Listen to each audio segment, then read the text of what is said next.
Hello everyone, welcome back to my YouTube channel वांगशन in emotions. I hope आप सब अच्छे हो, अच्छे नहीं तो हो जाओ यार।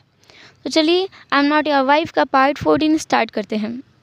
विंग अपने कॉलेज में तो था, पर उसका ध्यान अपने कॉलेज पर बिल्कुल नहीं था। सॉरी, विंग अपने अपार्टमेंट पे था, म्यामा के अपार्टमेंट पे। पर वो रेडी हो रहा था और रेडी होने में ऐसा लग रहा था कि वो अपने सपनों में या फिर अपने ख्यालों में खोया हुआ है। म्यामा जो उसे देख रही थी। विंग अच्छे से रेडी होने के बाद कमरे में आया था और तब म्यामा उसे देख करके बोली, विंग तुम्हें क्या हुआ है? तुम ऐसे बदले बदले क्यों लग रहे हो? विंग ने म्यामा की बातों को इग्नोर करते हुए वहाँ से अपना बैग उठाया और वो जाने लगा। म्यामा ने उसका हाथ पकड़ा और कहा, विंग मैं तुमसे कुछ पूछ रही हूँ। विंग ने कहा, हाँ क्या हुआ? म्यामा ने कहा, मैंने तुमसे कहा तुम्हें क्या हुआ है? तुम कहाँ खोए हुए हो? विंग ने कहा, मैं कहीं तो नहीं, कहीं भी नहीं। मैं कहाँ खोऊंगा, मैं कहीं नहीं खोया हूँ। मुझे लेट हो रहा है, मुझे कॉलेज जाना है। विंग जो म्यामा से बिना और कोई बात किए उस अपार्टमेंट से बाहर आया, एक कैब ली और कॉलेज की तरफ चला गया। आज वो लेट हो गया था कॉलेज पहुंचने में, क्योंकि उसे बहुत ज़्यादा टाइम लग गया था दोबारा से विंग बनने में। विंग जो कि कॉलेज पहुंचा बिना किसी से बात किए, वो अपनी क्लास में गया। क्लास में भी वो लास्ट बेंच पे आकर के बैठ गया। उसके दिमाग में बस सुबह वाला इंसिडेंट चल रहा था कि कैसे मिसेस लैन ने वांग जी को जानर कह के बुलाया था। उसके दिमाग में वही वही घूम रहा था कि ऐसा कैसे हो सकता है, क्या ऐसा सब कुछ हो सकता है, क्या ये पॉसिबल है? विंग के पास एक ही ऑप्शन था कि वो कॉलेज से जल्दी घर जाए। उसने सोचा कि वो आ ही क्यों गया, उसे नहीं आना चाहिए था। म्यामा के घर से ही उसे वापस लौट जाना चाहिए था, वो कोई बहाना बना देता कॉलेज का। फिर भी विंग ने अपनी क्लासेस को बिना फोकस के आज अटेंड किया। विंग जो कि बहुत ज़्यादा फोकस के साथ पढ़ता है, आज बिल्कुल भी ध्यान नहीं दे रहा था। क्लासेस सारी कंप्लीट होने के बाद वो कैंटीन एरिया में गया कुछ खाने के लिए, लेकिन शायद खाने पर भी उसका कोई ध्यान नहीं था। पूरी वैन गैंग उसे देख रही थी। वैन चिंग जिसने कहा, किसकी ख्यालों में खोए हुए हो? विंग ने कहा, हाँ क्या कहा? वैनी ने कहा, सिजे उसे छेड़िए मत। विंग ने कहा, लेकिन कह क्या दिया, मुझे कोई बताएगा? वहाँ पर जैक था जिसने कहा, हाँ भाई तेरा कुछ नहीं हो सकता। पता नहीं इसे कौन सी लड़की मिल गई है जिसके ख्यालों में इतना गुम है। वैनिंग जिसे ये सुनकर अच्छा नहीं लगा, उसने कहा, ज़रूरी नहीं है वो किसी लड़की के बारे में सोच रहा हो, वैसे भी एग्ज़ाम्स आने वाले हैं, वो उसके बारे में सोच रहा होगा। विंग ने कहा, एग्ज़ाम्स आने वाले हैं, लेकिन कब? वैनिंग ने कहा, विंग तुम क्लास में क्या कर रहे थे आज? क्लास में आज इसी बारे में बात हुई थी। सर ने हमसे कहा है कि हमारे एग्ज़ाम्स आ रहे हैं, और वैसे भी इसके बारे में तो सबको पता है, ये तो बहुत पहले ही पता चल गया था। विंग जिसे याद आया कि हाँ उसके एक हफ्ते बाद एग्ज़ाम्स स्टार्ट होने वाले हैं, लेकिन वो पढ़ेगा कैसे? उसने तो कुछ भी नहीं पढ़ा अब तक। विंग ने कहा, शिट मैं प्रिपरेशन कैसे करूँ, मुझे तो कुछ भी नहीं आता है, मैं तो हाफ सेमेस्टर में आया हूँ। वैनिंग ने कहा, कोई बात नहीं, एक काम करना, तो मेरे घर पे आ जाना, हम लोग ग्रुप स्टडी कर सकते हैं। ग्रुप स्टडी के नाम से ही विंग को वांग जी का वो चेहरा याद आया, जब वांग जी के सामने विंग ने कहा था कि वो ग्रुप स्टडी के लिए जा रहा है। वांग जी का चेहरा देखने लायक था। विंग ये सब कुछ सोचकर हंसने लगा था, उसके फेस पर एक स्माइल थी। तभी वेंची ने कहा, ऐसा लगता है कि उस लड़की को बहुत अच्छे से जानते हो तुम। विंग ने कहा, किस लड़की को? वेंची ने कहा, जिसे सोचकर तुम्हारे चेहरे पर इतनी बड़ी स्माइल आ रही है, क्या इतनी अच्छी है वो? वेंचिंग जो विंग को छेड़ने की कोशिश कर रही थी, या कहो उससे पता लगाने की कोशिश कर रही थी कि कोई लड़की उसकी ज़िंदगी में है या नहीं। विंग ने कहा, नहीं नहीं, मेरी कोई ज़िंदगी में कोई लड़की नहीं है, ऐसी कोई बात नहीं है। वैनिंग जिसकी आंखें चमक गई, उसने कहा, क्या सच में तुम्हारी कोई जीएफ नहीं है? विंग जिसने कहा, है तो, पर हाँ मैं उसके बारे में नहीं सोच रहा हूँ। वैनिंग जिसका चेहरा पूरी तरह से उतर गया था। वैनचिंग जिसने कहा, क्या तुम्हारी गर्लफ्रेंड है? विंग ने कहा, हाँ है तो, उसका नाम म्याम्या है, वो जिन फैमिली से है। वैनिंग जिसने कहा, क्या वो जिन्स? तुम्हें पता है वो जिन्स बिल्कुल भी अच्छे नहीं हैं, सब लोग बहुत बुरे हैं, और वो कितने ज़्यादा गैर कानूनी काम में लगे हुए हैं, तुम्हें पता है? विंग ने कहा, लेकिन उससे म्याम्या का क्या ताल्लुक़? वैसे भी छोड़ो, मुझे भूख लगी है, मुझे खाना खाना है। वो खाना खाने के बाद में उठ करके बिना किसी से बात किए वापस से क्लासरूम में चला गया। उसने आज एक भी क्लास सही से नहीं ली थी, और हाफ कॉलेज के बाद ही वो अपने घर के लिए निकल गया था। पहले वो म्याम्या के अपार्टमेंट पर गया, वहाँ से पूरी तरह से यानली के अवतार में आने के बाद में विंग निकल गया म्याम्या के अपार्टमेंट से। अब उसे कैब चाहिए थी, लेकिन बाहर मौसम काफ़ी ख़राब हो गया था। अचानक से ही बाहर बारिश स्टार्ट हो गई थी। विंग जिसे बहुत ज़्यादा गुस्सा आ रहा था कि ये क्या है, आज ये सब कुछ होना था उसके साथ में। विंग जिसे याद आया कि हाँ वो वांग जी को कॉल कर सकता है, उसने अपने मोबाइल उठाया और देखा कि क्या उसके पास वांग जी का नंबर है। अनफॉर्चुनेटली उसमें वांग जी का नंबर नहीं था। विंग जिसे अपने ऊपर इतनी गुस्सा आ रही थी, फिर उसे याद आया कि हाँ, उसने मेंग्याओ का नंबर लिया है। विंग जिसने तुरंत ही मेंग्याओ को कॉल मिला दिया। 2 रिंग के बाद कॉल उठा भी लिया मेंग्याओ ने। उसने कहा, यानली तुम ठीक तो हो ना? विंग ने अपनी लड़की वाली आवाज़ में बात करते हुए कहा, मैं यहाँ फंस गई हूँ। ये बारिश स्टार्ट हो गई है, मैं यहाँ फंस गई हूँ। क्या वहाँ पर वांग जी है? वो मुझे लेने आ सकते हैं? मेंग्याओ जिसने कहा, वो तो नहीं है। वो मॉम को आज अर्जेंटली एक मीटिंग में जाना पड़ रहा है, बिजनेस ट्रिप पर डैड के साथ में, इसलिए ब्रदर उन्हें छोड़ने गए हैं। और अभी तो सिचैन भी यहाँ नहीं है। तुम कहो तो मैं आ जाऊँ? विंग जिसने कहा, हाँ, तुम्हें कार ड्राइव करना आता है? मेंग्याओ ने कहा, कितनी मजाक की बात है, घर पर बहुत सारे ड्राइवर भी हैं, और हाँ, मुझे कार ड्राइव करना आता है, तो मैं आ रहा हूँ, एड्रेस भेजो। विंग जिसने अच्छे से उसे अपना एड्रेस भेज दिया था। अपनी लोकेशन भेजने के बाद में अब विंग बस वेट कर रहा था कि मेंग्याओ आए और कब वो घर पहुँचे। घर पहुँचकर उसे तसल्ली मिलेगी। विंग को याद आया कि अभी अभी मेंग्याओ ने क्या कहा। ओह शिट, मॉम ट्रिप पर गई हैं। वो अपने इतने सारे सवाल किससे पूछेगा अब? किससे जानेगा जानर के बारे में? विंग जिसने अब खुद को शांत किया और कहा कि वो जल्दी जान जाएगा। मॉम वैसे भी बिजनेस ट्रिप पर गई हैं, तो हो सकता है वो कल या परसों तक वापस आ जाए। वो पूछ लेगा। खुद को शांत करते हुए विंग खुद को बोल रहा था कि उसे और भी सारे काम करने हैं, बहुत सारे काम है उसके पास में। वो आधे घंटे तक वहीं खड़ा रहा।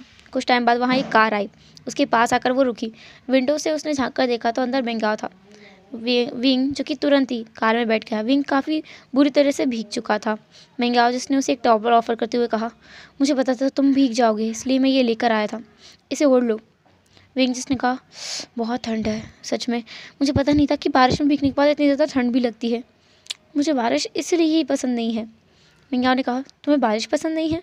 विंग ने कहा, नहीं, मुझे बारिश से नफरत है। मुझे बिल्कुल बारिश पसंद नहीं है। बारिश सबसे गंदा मौसम है, सबसे बुरा मौसम है।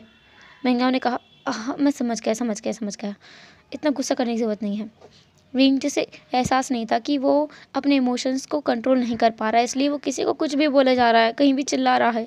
उसने मेंग्याओ पर लिटरली चीख दिया था, चिल्ला दिया था। फिर भी मेंग्याओ ने उससे कुछ नहीं कहा। वो दोनों घर पहुँचे। घर पर आने के बाद में विंग ने पूछा, मॉम कितने टाइम में वापस आएंगी? मेंग्याओ ने कहा, पता नहीं, शायद 1 हफ्ते बाद। विंग जिसे ऐसा लगा कि उसके पैर तले से ज़मीन खिसक गई थी। उसने कहा, क्या? एक एक हफ्ते बाद? मेंग्याओ ने कहा, क्या हुआ, तुम्हें कुछ काम था? विंग ने कहा, नहीं, मॉम ने कहा था हम दोनों शॉपिंग पर जाएंगे।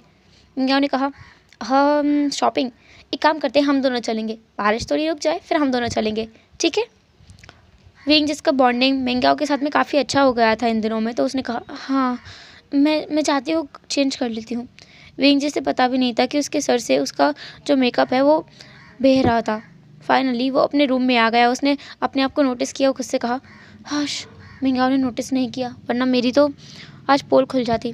विंग जिसने फिर से अच्छे से बात लेने के बाद वो अपने असली अवतार में था।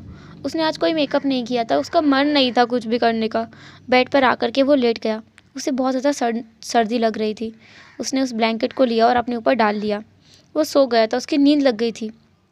वांग जी जो कि वहाँ पर आ गया था, उसने ब्लैंकेट को हटाया और देखा कि विंग तो बहुत बुरी तरह से काँप रहा है।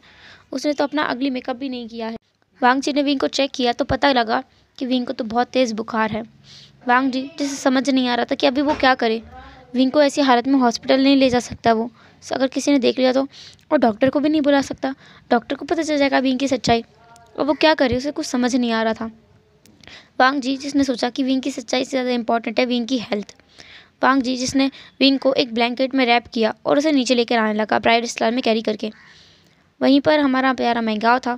लांसीजन भी वापस आ गए थे। उन्होंने उन्हें देखा और कहा, वांग जी ये क्या है, इन्हें क्या हुआ है? क्या आनली ठीक है? लांसीजन ने पूछा। वांग जी ने जवाब दिया, नहीं भाई, उनकी तबीयत थोड़ी ख़राब है, तो मैं उन्हें थोड़ा हॉस्पिटल लेके आता हूँ। आप यहीं रही है? वैसे अंकल कहाँ हैं? सिचन ने कहा, वो उनके साथ ट्रिप पर चले गए हैं, उन्हें भी वहाँ पर थोड़ा बहुत काम था इसलिए। लांसीजन और मेंग्याओ थोड़ी चिंता कर रहे थे। उन्होंने कहा भी कि वो क्या साथ आएँ।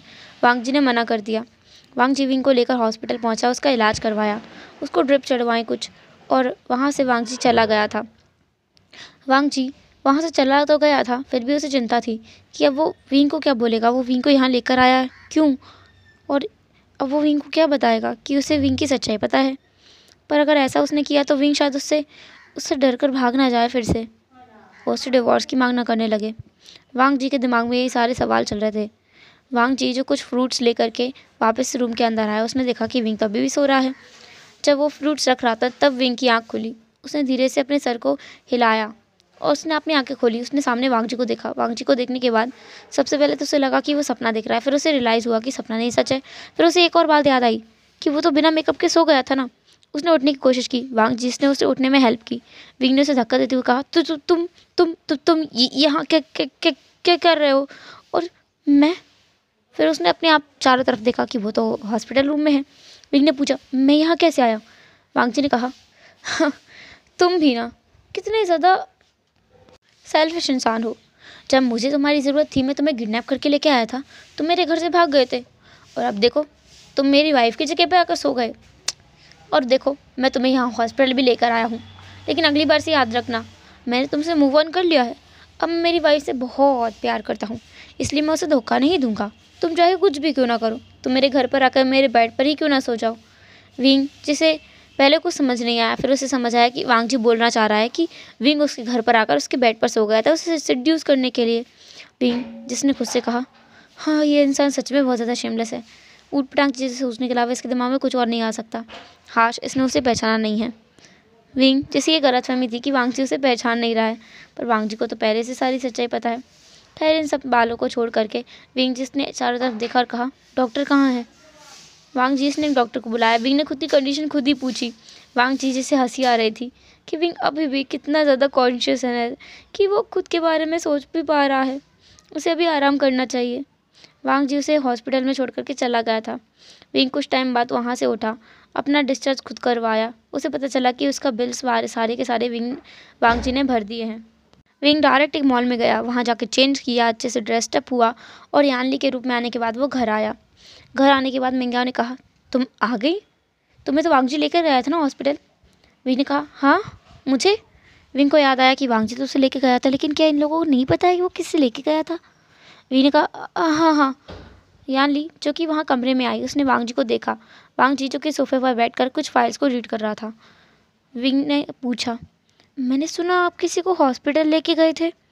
वांग जी जिसे पता है कि विंग खुद के बारे में बात कर रहा है, फिर भी वांग जी ने कहा, हाँ, वो एक लड़का था जो तुम्हारे जगह पर आकर के सो गया था। किसी को पता ना चले इसलिए मैं उसे ब्लैंकेट में रैप करके ले गया था। खैर, किसी को नहीं पता है कि वो कौन है। मैंने कहा कि मैं तुम्हें ले जा रहा हूँ। वैसे तुम इतने लेट क्यों आ रही हो? क्योंकि रात हो चुकी थी और विंग के कॉलेज का टाइम तो बहुत जल्दी ख़त्म हो जाता है। विंग जिसने कुछ नहीं कहा।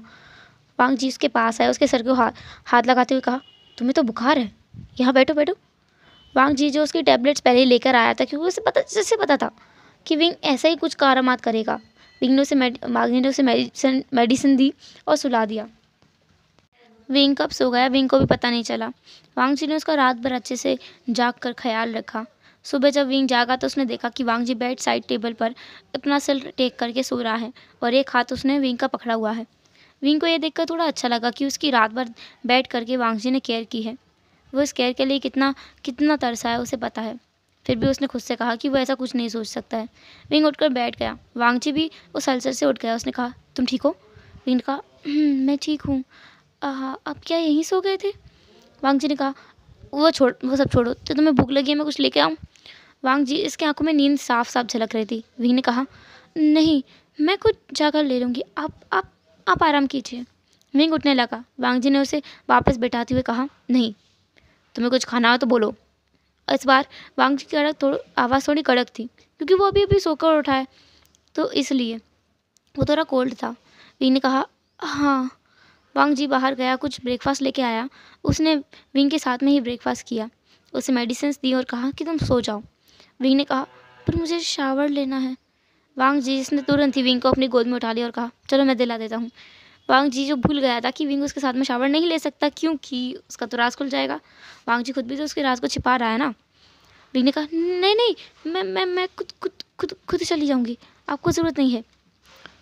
वांग जी को तुरंत याद आया, उसने विंग को नीचे रख दिया। विंग गया, शावर लेकर आया। विंग शावर लेकर के बेड पर आया, तभी दरवाजे पर नॉक हुआ, बहुत धीरे धीरे से। वांग जी ने जाकर दरवाज़ा खोला तो छोटा सा बच्चा वहाँ खड़ा हुआ था। वांग जी ने उसे गोद में उठाया और विंग के पास आकर के बिठा दिया। विंग जो कि ब्लैंकेट के अंदर था, उसे थोड़ी थोड़ी ठंड अभी भी लग रही थी, थोड़ी थोड़ी सर्दी लग रही थी। जिंगी जो उस ब्लैंकेट के अंदर आया, उसने कहा, हाँ जी हाँ जी हाँ जी, मैंने सुना कि आप अब बीमार हो, क्या बीमार हो? विंग जिसने कहा, हाँ थोड़ी सी बीमार हूँ मैं, तुम कैसे हो? जिंगी ने कहा, मैं ना बहुत अच्छा हूँ। आपको पता है मैं रोज एक शेप खाता हूँ, और मैं रोज वो करते हैं ना, वो क्या बोलते हैं, ऐसी सा। विंग ने कहा, एक्सरसाइज? जिंगी ने कहा, वही मैं वही करता हूँ, इसलिए मैं ना बहुत ज़्यादा एल उसको क्या बोलते हैं, वो जो बीमार कम होता है उसको बोलते हैं ना, वो एल एल एल एल क्या बोलते हैं उसको? विंग ने कहा, हेल्दी। जिंगी ने कहा, हाँ वही वो मैं वही हूँ। तो आपको पता है, आपको ना रोज चेप करना चाहिए, और रोज आपको एक्सरसाइज, हाँ एक्सरसाइज करनी चाहिए, और रोज आप ना मेरी तरह हेल्दी, हाँ हेल्दी हो जाओगे। हाँ, वांग जी जिंगी की ये मासूम सी बातें सुन रहा था, उसने हंस दिया। जिंगी ने अपने अंकल की तरफ देखा और कहा, आप आज क्यों लाए हो? आप मेरा मजाक बना रहे हो? मैं ना मम्मा पापा को बताऊंगा, आप मेरे ऊपर हंसते हो। हाँ, विंग जैसे खुद भी हंसी आ गई। जिंगी ने कहा, आंटी आप भी कितनी कितनी गंदी हो, आप भी मेरे ऊपर हंस रहे हो, अंकल भी मेरे ऊपर हंस रहे हैं, आप दोनों कितने बुरे हो, मुझे किसी से बात नहीं करनी, मैं जा रहा हूँ। जिंगी वहाँ बेड से नीचे उतरने लगा। विंग ने उसका हाथ पकड़ा और कहा, ओ लिटिल प्रिंस, मैं नहीं हंस रही हूँ, यहाँ बैठो आंटी के पास। जिंगी बैठ गया। विंग जिसने कहा, हम इसलिए नहीं हंस रहे हैं क्योंकि तुम कुछ गलत बोल रहे हो, बस तुम बहुत क्यूट हो, इसलिए हमें हंसी आ रही है। जिंगी ने कहा, हाँ आंटी ने मुझसे क्यूट कहा, आंटी आप तो बहुत क्यूट हो, आप भी बहुत क्यूट हो।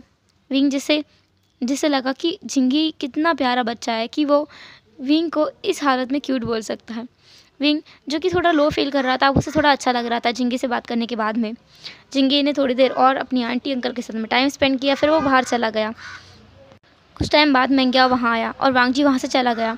मेंग्या और विंग ने कुछ देर बातें की। मेंग्या ने उसे फिर से टैबलेट दी, दोपहर का खाना खिलाया और विंग को सुला दिया। विंग आराम कर रहा था। विंग आज के लिए कॉलेज तो गया नहीं था। फिर नेक्स्ट डे जब हुआ, क्योंकि रात में भी वही सब हुआ था, उसे टैबलेट दी गई थी, वो आराम कर रहा था, सो गया था। आज भी रात को जिंगी उसके पास नहीं आया था, कल भी नहीं आया था, आज भी नहीं आया था। मॉर्निंग में विंग काफ़ी अच्छे से ठीक था। अब वो कॉलेज जाने के लिए रेडी हो रहा था। वांग जी ने उससे पूछा, तुम कहाँ जा रही हो? विंग ने कहा, मैं कॉलेज जा रही हूँ, कॉलेज में पढ़ना है, मेरे एग्ज़ाम्स आने वाले हैं। वांग जी जिसने विंग का हाथ पकड़ा, उसे बेड पर बिठाते हुए कहा, कोई ज़रूरत नहीं है तुम्हें कॉलेज जाने की। विंग ने कहा, पर मेरे एग्ज़ाम्स। वांग जी ने कहा, तुम्हारे एग्ज़ाम्स की तैयारी मैं करवा दूंगा, इतनी नॉलेज है तुम्हारे हस्बैंड को। वांग जी कुछ किताबें लेकर के विंग के पास आया और उसे पढ़ाने लगा। विंग जिसे समझ नहीं आ रहा था कि वो क्या करे, फिर भी उसने वो पढ़ना चालू किया, क्योंकि हाँ, वो कॉलेज इसलिए जा रहा था क्योंकि उसके पेपर आने वाले हैं एग्ज़ाम्स की वजह से। और अगर वांग जी उसे पढ़ा रहा है, क्योंकि विंग जानता है वांग जी डिज़ाइनिंग में काफ़ी अच्छा है, तो वांग जी उसे पढ़ा रहा था, विंग पढ़ रहा था अच्छे से। पढ़ाई के बाद में विंग को भूख लग रही थी, उन दोनों ने साथ में खाना खाया, टाइम स्पेंड किया। दोपहर के टाइम में जिंगी उनके कमरे में आया। जिंगी के साथ में विंग ने बहुत सारी मस्ती की, उसके साथ काफ़ी सारे गेम्स खेले, काफ़ी सारे क्वेश्चंस पूछे। जिंगी ने भी बहुत सारी मस्ती की विंग के साथ में।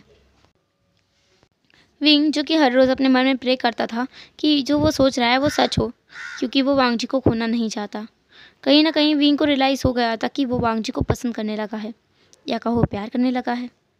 फाइनली आज मिसेस लान वापस आने वाली थी। विंग जिसके पास बहुत सारे प्रश्न थे मिसेस लान से पूछने के लिए, वो पूछना चाहता था। जब मिसेस लान घर वापस आई, सबसे पहले विंग था जो उनके पास गया, उन्हें हग किया और कहा, मम मैंने आपका बहुत वेट किया है, मैं आपको कब से मिस कर रही थी। मिसेस लान ने कहा, अच्छा तुम्हें इतना ज़्यादा मिस किया मुझे तो पता ही नहीं था, चलो अंदर चल के बातें करते हैं।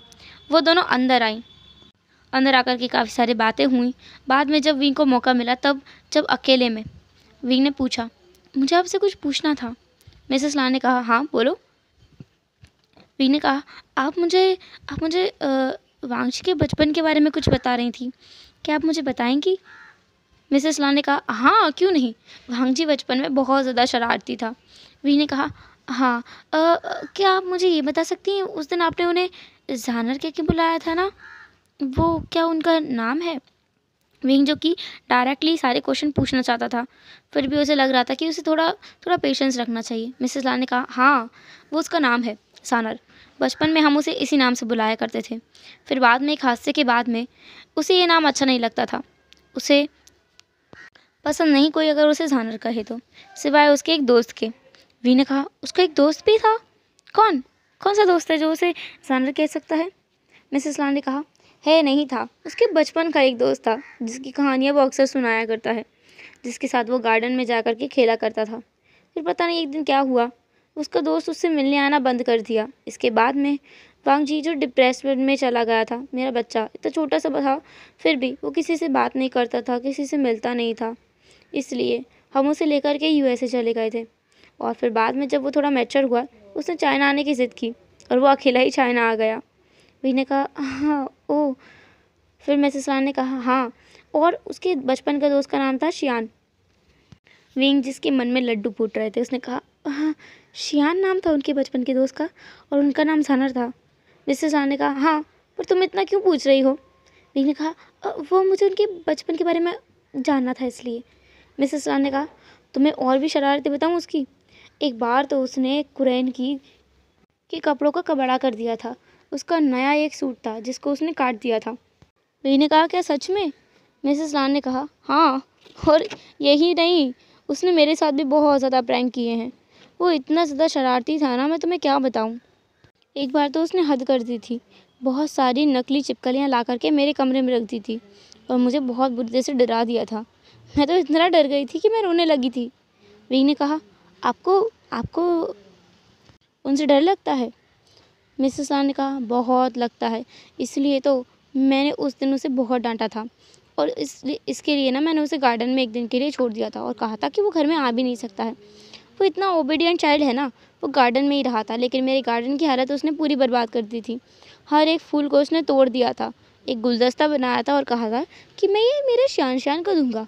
मुझे इतना गुस्सा आया था उस टाइम पे उसके ऊपर। अब मैं सोच रही थी कि इसको नेक्स्ट पनिशमेंट क्या दूँ। फिर मैंने उससे कहा था कि वो पूरे घर में पोछा लगाएगा। उसने उसका भी कबाड़ा कर दिया था। ठीक ने कहा, क्या किया था उसने। मिसेस खान ने कहा था, उसने पूरे में पानी पानी फैला दिया था। मुझे डबल से सफाई करनी पड़ी थी। उस टाइम पे मैं मेड वगैरह नहीं रखती थी अपने घर में, तुमने देखा है आज भी बहुत कम मेड्स हैं यहाँ पर। लेकिन कहा, हाँ बहुत कम मेड है। मिसेस खान ने कहा, इसलिए, और मुझे इतना फिर और ज़्यादा गुस्सा आया था। फिर मैंने डंडा लेके उसके पीछे पड़ गई थी उसे मारने के लिए, पर उसे देखो वो उल्टा मुझे परेशान कर दिया उसने, क्योंकि वो भागने में तेज़ था। कहीं वो सोफ़े के नीचे से भाग जाता तो कहीं बेड के पीछे घुस जाता, मैं वहाँ जा ही नहीं पाती थी। वो छोटा सा बच्चा था, वो कहाँ कहाँ छुप जाता था मुझे पता भी नहीं होता था। एक बार उसने पता है क्या किया था। वी ने कहा, क्या किया था।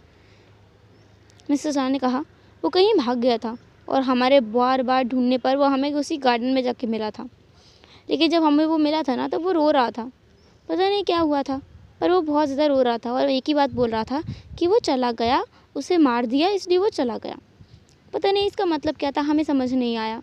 बाद में उसने बताया था कि एक जो पपी हमने उसे गिफ्ट किया था, उसकी डेथ हो गई थी, उसे एक बड़े से डॉगी ने काट करके मार दिया था इसलिए। और उसके साथ एक दोस्त था जो कि वहाँ से चला गया था और वो हादसा करीबन 2 दिन पहले का था। फिर भी हम क्या करते, हमें तो कुछ समझ ही नहीं आया था, हम क्या करें। विंग ने कहा, ओह। विंग को याद आया कि हाँ ये हादसा हुआ था। विंग जिसे अच्छे से अब समझ आ गया है कि वांग जी जानर है, उसका जानर जिसे वो कब से ढूंढ रहा है। उसकी फीलिंग्स ऐसे ही नहीं थी, उसके दिल ने तो कब का वांग जी को पहचान लिया था, उसके जानर को पहचान लिया था। बस वही गधा था जो नहीं पहचान पाया। विंग जिसे एक अलग ही एहसास हो रहा था, उसे एक तसल्ली मिल गई थी, एक ऐसा एहसास था कि हाँ सब कुछ अब अच्छा है। उसे सब कुछ अच्छा लगने लगा था, उसके मन में तितलियाँ उड़ रही थी, उसे बहुत अच्छा लग रहा था। उसका मन कर रहा था कि वो नाचे, वो डांस करे, और वो डांस कर भी रहा था।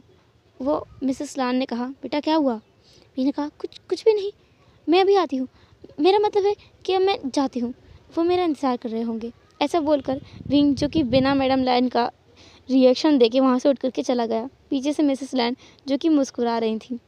विंग अपने कमरे में आया। उसने वांग जी को ढूंढा पर वांग जी तो रूम में था ही नहीं।